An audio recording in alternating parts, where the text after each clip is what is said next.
Hi, my name is Michelle Merrill. I'm a research fellow here at Nanyang Technological University. Along with my colleagues here at NTU, Professors Youngho Chang and Saidul Islam, plus Chang at the Associated National Institute of Education, are working on nurturing Asian networks for post-secondary sustainability education. I'll tell you a little bit about why I think sustainability is important and why higher education is the solution with the most leverage. I'll also talk about why I think work in this region is crucial and give you a few quick case studies illustrating where we are now.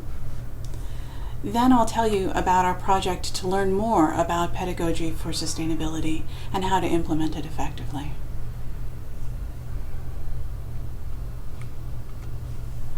Many of our current patterns and practices do not meet this simple criterion for intergenerational justice. And it's evident that most of the industry and policy decisions that contribute to unsustainability were made by well-educated leaders. It wasn't a lack of education that got us into trouble so much as what is and is not included in higher education. And this is why we're working to transform higher education systems. Why are Asian networks for this so important? Quite simply, more people live inside this highlighted circle on the globe than live outside of it. That's why we've built a team of colleagues from almost all of the countries within this circle. Now, this is not at all a homogeneous place. There's tremendous diversity in terms of culture, development, human rights, environmental considerations. That's why we need to build an extensive network of collaborators and allies to study and improve education for sustainability in Asia. We've already had 2 opportunities to bring a lot of these people together in workshops here at NTU, and we're planning yet another workshop for early in 2015. Next, let me give you a few quick case studies based on work from 3 countries in our study area: Cambodia, China, and Singapore. I'll start with Cambodia.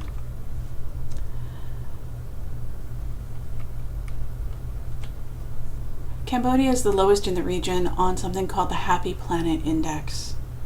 The Happy Planet Index measures environmental efficiency of human welfare based on life expectancy, self-reported well-being, and the environment or the ecological footprint average for the country.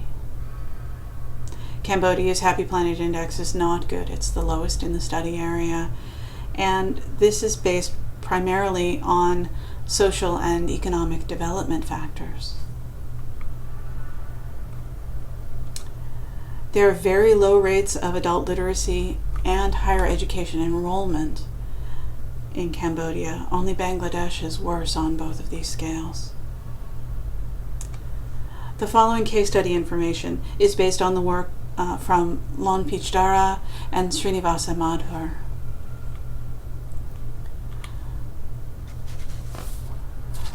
They found that there's actually good legal support for education for sustainability in higher ed at the national levels. There are 32 higher education institutions that offer sustainability-related courses, though only 6% of students are actually enrolled in them.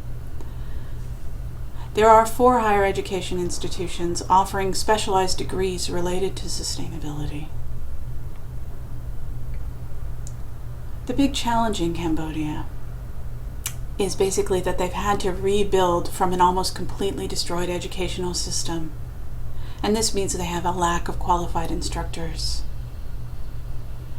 Only 7% of the teachers for higher education actually have a doctorate. There's almost no research culture. They've also had problems with government oversight and coordination. There are a lot of private colleges of varied quality in addition to public institutions. And everywhere, there's really not enough public funding. They don't have the financial resources to build up their laboratory facilities, other academic facilities, and update their research curricula. Next, we'll look at China. China is noticeably better than Cambodia, but still below average on that Happy Planet Index. They're developing very rapidly, but they do have one of the highest Gini coefficients, meaning a lot of economic disparity. China has pretty high adult literacy, but they do have lower than the regional average for higher education enrollment. The following case study is based on the work of Xiaoxiao Wang and Wei Guo. They note that several universities do offer interdisciplinary education for sustainability courses, and some require those for all students. At Renmin University, where they're working, there are 4 majors that are offered with environment or sustainability themes. Big challenges have to do with scattered and inconsistent approaches to the content in these kinds of courses, with whether, when, and how instructors teach about values and behaviors. And this means that they have some challenges when it comes to evoking learners' critical perspectives, really promoting the kind of thinking and analysis that leads to a better application of sustainability concepts. Next, I'll tell you about where I am in the city-state of Singapore. Now, Singapore is also very low on the Happy Planet Index, almost as low as Cambodia, but for nearly the opposite reasons. Singapore is highly developed, number 18 in the world on the Human Development Index, but with a very large per capita environmental footprint.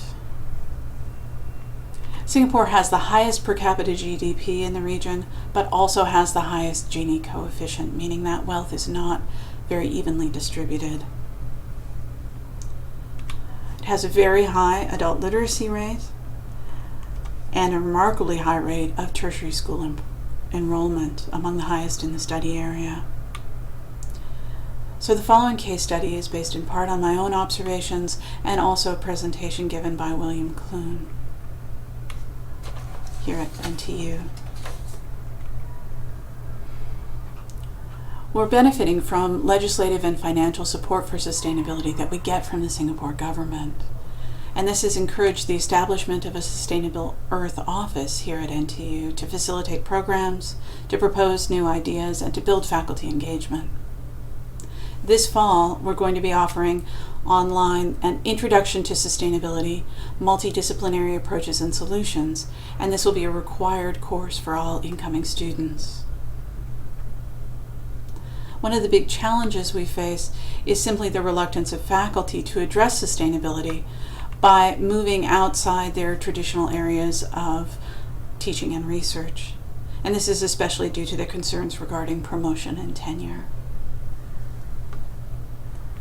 But to take advantage of NTU's resources and the emphasis on sustainability in Singapore, we're able to support this international and interdisciplinary team that is going to work to identify, classify, and evaluate education for sustainability themes and pedagogies in the area. We're going to try to distinguish universal concepts and strategies versus those that are specific to national or disciplinary contexts. We're going to select among those the best practices in education for sustainability, and then we will work to recursively amplify that positive deviance. That is, we'll find the best, we'll help to maintain it, to grow it, and to spread it throughout the region. As we do this, not only will we have the opportunity to discover, develop, and disseminate innovations in education for sustainability, we'll actually be influencing the rising generations of thought leaders in Asia.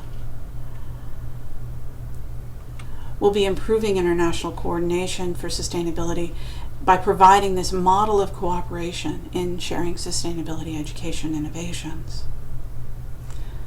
We'll also be developing a lasting online repository of ideas, examples, and techniques for sustainability curriculum development to inform and inspire current and future educators around the world. We know that to succeed, We need to go beyond merely teaching it and actually employ it. We need to embody these innovative pedagogy and sustainability practices in how we work together. We need to tap the strength of our social networks in order to grow this community of practice. And we need to foster conversations across national and disciplinary boundaries to facilitate the cross-pollination of ideas. I believe we can accomplish this, and I'm really excited about it. I'd love to hear your ideas about how we can make this work really well, how we can connect with, learn from, and teach each other, so together we can co-create sustainable and resilient cultures. Please contact me if you have suggestions or if you want to find out more. Thank you.